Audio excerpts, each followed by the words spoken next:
Pengerusi Badan Perhubungan UMNO Sabah Datuk Seri Bong Mohtaradin sedar beliau kini menjadi sasaran beberapa pihak yang mahu melihatnya dan Barisan Nasional BN tumbang pada Pilihan Raya Negeri PRN Sabah ke-17. Calon BN Dewan Undangan Negeri Dun Lamang itu berkata berdasarkan maklumat yang diterima, kerusi berkenaan kini menjadi sasaran pihak lawan yang telah mengerahkan segala jentera untuk memastikan beliau tewas di Dun itu.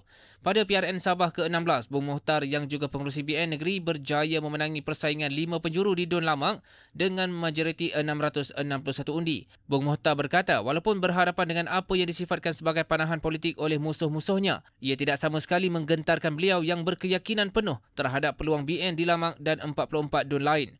Dun Lamang yang terletak dalam Parlimen Kinabatangan antara kerusi tumpuan pada PRN Sabah dengan isu pembangunan asas dan taraf hidup masyarakat luar bandar dijangka menjadi fokus utama pengundi.